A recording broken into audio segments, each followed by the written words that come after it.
할렐루야. 할렐루야. 우리 주님을 찬양합니다.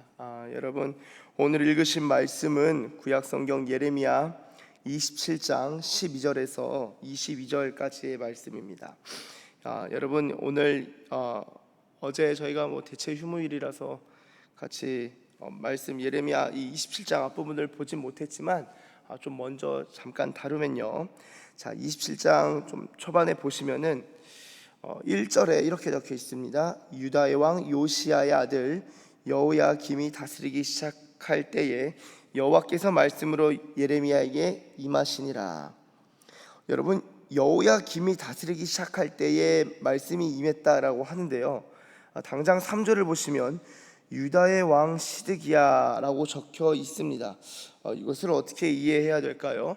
자, 1절을 보시면은 그 1절의 여호야김이라는 표현이 몇몇 이 성경 사본에는 그냥 시드기야라고 적혀 있기도 하고요.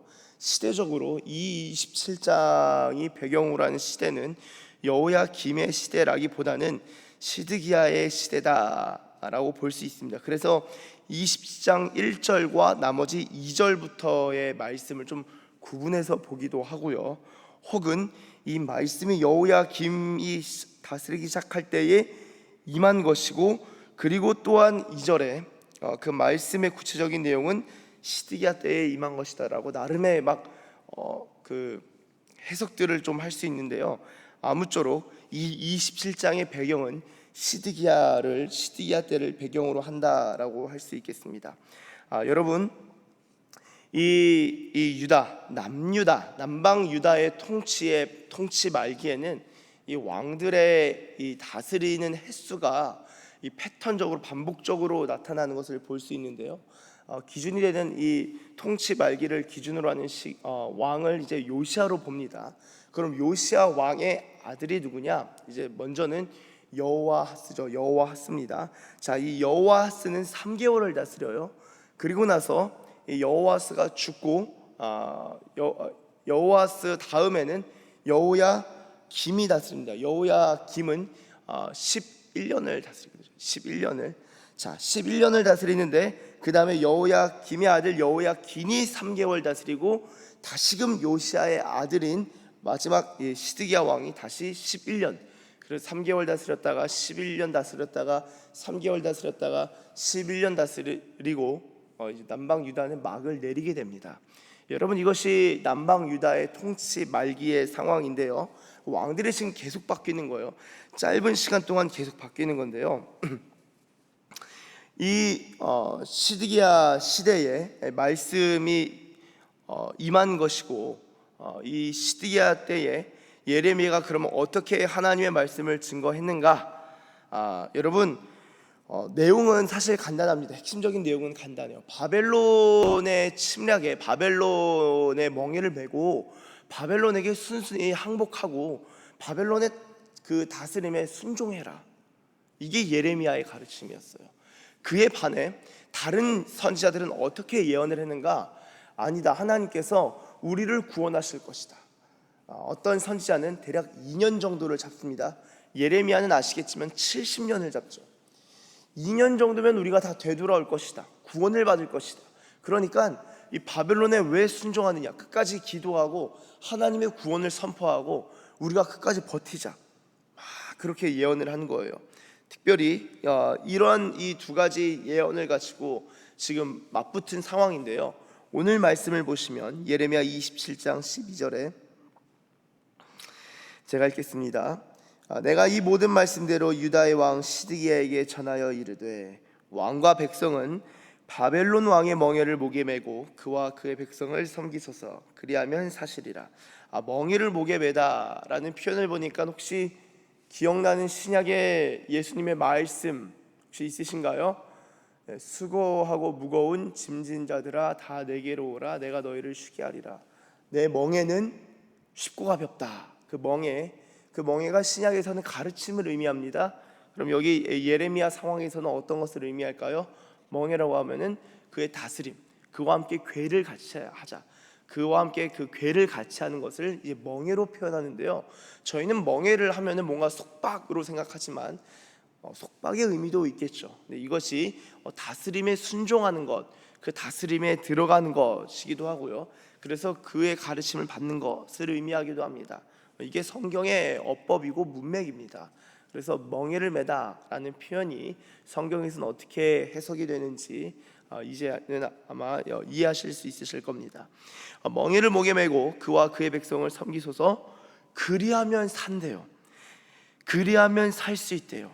그러면서 13절, 당신과 당신의 백성이 여호와께서 바벨론의 왕을 섬기시 아니하는 나라에 대하여 하신 말씀과 같이 칼과 기근과 전염병에 죽으려 하나이까. 자, 이 말은 무슨 말입니까? 하나님께서 바벨론 왕을 섬기지 않는 백성은 칼과 기근과 전염병으로 죽게 하겠다, 죽게 하겠는데 왜 그렇게 죽으려고 하십니까? 그러지 마세요라는 것이죠. 그러면서 14절, 그러므로 당신들은 바벨론의 왕을 섬기게 되지 아니하리라 하는 선지자의 말을 듣지 마소서. 그들은 거짓을 예언함이니이다. 15절, 이는 여호와의 말씀이니라. 내가 그들을 보내지 아니하였거늘 그들이 내 이름으로 거짓을 예언하니 내가 너희를 몰아내리니 너희와 너희에게 예언한 선지자들이 멸망하리라. 자, 16절, 내가 또 제사장들과 그 모든 백성에게 전하여 이르되 여호와께서 말씀하시는 거예요. 보라, 여호와의 성전의 기구를 이제 바벨론에서 속히 돌려오리라고 너에게 예언하는 선지자들의 말을 듣지 말라. 이는 그들이 거짓을 예언함이니라 하셨나니. 여러분, 지금 이 거짓 예언이 무엇입니까? 거짓 예언. 자, 그 거짓 예언은 지금 주의 하나님께서는 주의 성전의 기구들이 이제 곧 바벨론에서 되돌아올 것이다 라고 하는 예언자들, 그들이 거짓 예언자들의 말을 듣지 말라 주님이 말씀하신 것을 보니까 거짓 예언자들은 지금 이 바벨론에 있는 이 성전 기구들이 바벨론에 있는 것들이 되돌아올 것이다, 금방 복귀할 것이다, 바벨론에 다 그 끌고 갔던 성전 기구들이 금방 돌아올 것이다 하는 것이 거짓 예언이라는 거예요. 그리고 하나님은 그 거짓 예언을 믿지 말라는 거예요. 자, 여러분, 이거 굉장히 어렵습니다. 왜냐면요, 이 거짓 예언자들이나 예레미야나 만군의 주 여호와께서 말씀하여 이르시되 하나님의 이름으로 지금 예언을 하고 있는 상황이에요. 여러분, 어떤 예언을 들으실 것 같으세요?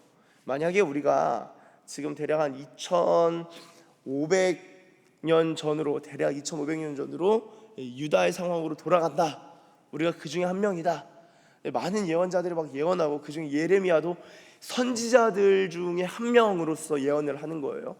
누구의 예언을 들을까요? 그리고 왕의 입장, 시드기야 입장에서는 누구의 예언을 듣게 될까요? 사실상 거짓 예언자들의 예언을 듣지 않을까요? 자, 그런데요, 말씀을 묵상하면서 생각을 해보니까 여러분, 이 거짓 예언이 이 시대에도 있어요. 그리고 하나님의 말씀을 예언하는 것도 이 시대에 있습니다. 도대체 누구 말을 들어야 될까요? 잘 될 것이다, 잘 될 것이다, 못 될 것이다. 이 예언의 판별 기준이 무엇입니까? 물론 이 구약 성경에는 그 선지자들, 예언자들의 열매로서 그들을 알 것이다 라고 하는데요, 그것도 성경적인 판별 기준입니다. 명확한 성경적 기준이에요. 그런데 제가 이렇게 생각해 보니까, 야, 이거 예레미야도 그렇고 다른 선지자들도 그렇고 저들도 선지자들이고 나름 저들도 뭐 성경 읽고 기도한 사람들일 텐데, 그쵸? 어떻게 구분하고 구별할 수 있을까? 분별할 수 있을까? 여러분, 이 예언에 있어서 핵심이 무엇이냐? 저희는요, 이 시대나 그때 시대나 저희가 혹하는 게 뭐냐면은 가치와 덕목들이에요. 평화 좋은 거예요, 나쁜 거예요? 평화 좋은 거죠. 자, 자유 좋은 거예요, 나쁜 거예요? 자유 너무 좋은 거죠. 자, 그런데 제가 이 6.25 기점으로 해서 주일의 말씀을 나눌 때에 이 나라를 사랑하는 것은 굉장히 귀한 일이지만 나라를 사랑하는 것이, 거기서 이 나라가 하나님을 대체하는 요소라면은 그것은 우상이다 라는 것을 말씀드렸습니다. 평화 귀하지만 하나님보다 평화가 우선하면요, 그 죄예요. 자유 귀한 건데요, 하나님의 말씀들을 무시한 채로 내가 생각하는 인간적 자유를 대입하면요, 그것도 죄입니다. 그거 굉장한 악일 수 있어요. 자, 여러분, 이스라엘 다시 유다, 남방 유다의 상황에서는요, 가장 핵심적으로 이 남방 유다를 살펴볼 때 어떤 것을 봐야 되냐? 이 유다가 하나님의 말씀에 불순종하고 있는 상황이라는 거예요.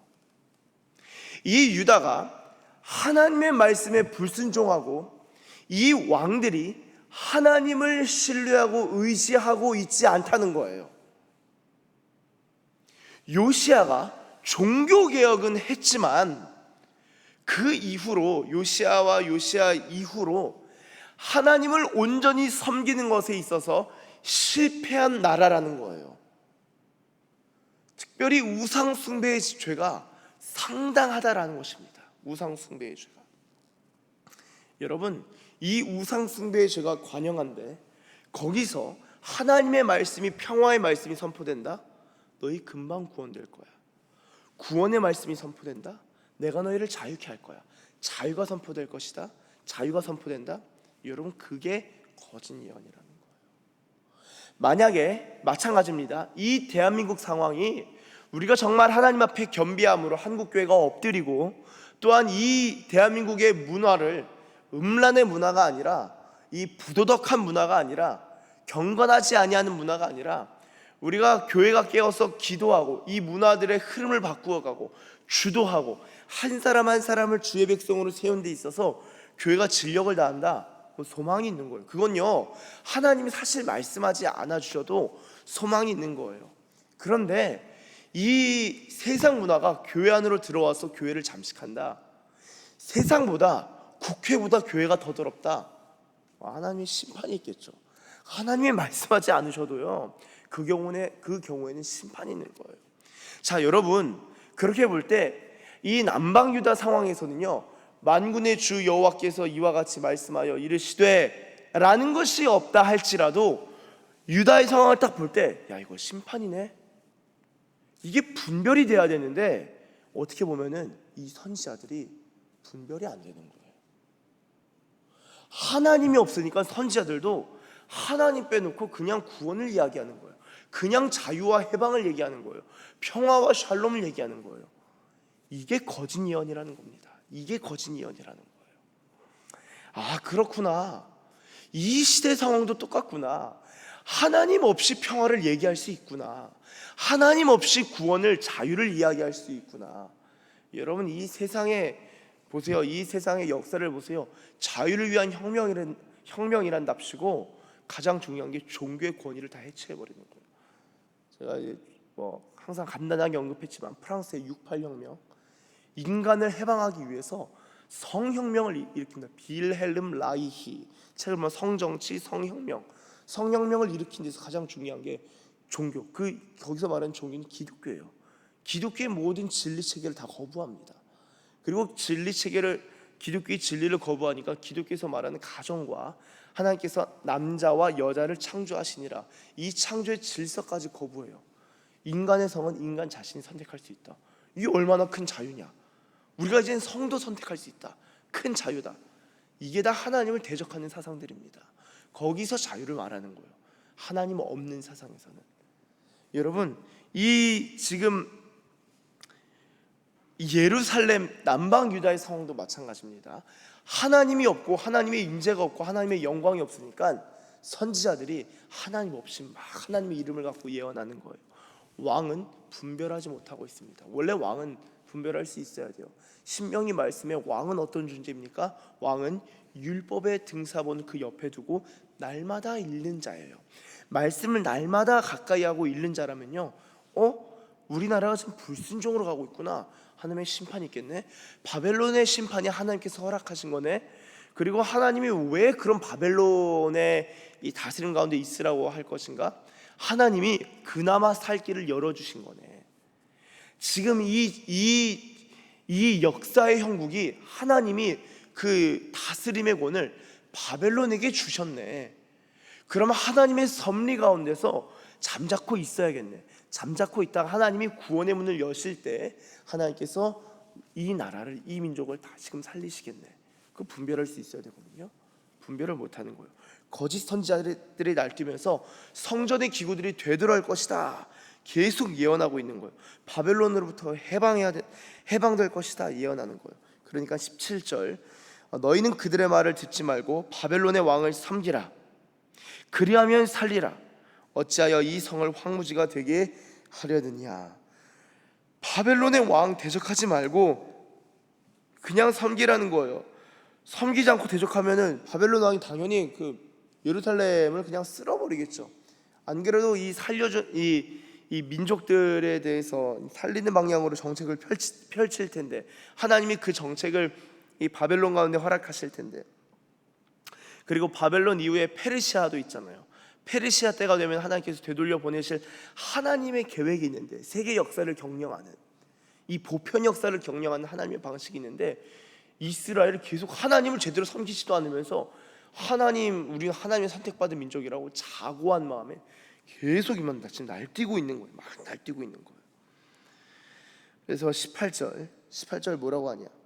만일 그들의 선지자이고 여호와의 말씀을 가지고 있다면 그들이 여호와의 성전에 와 유다의 왕의 궁전에 와 예루살렘에 남아있는 기구를 바벨론으로 옮겨가지 못하도록 만군의 여호와께 구하여야 할 것이니라. 여러분, 이게 무슨 말이냐면요, 제가 세 번역으로 한번 읽어드리겠습니다.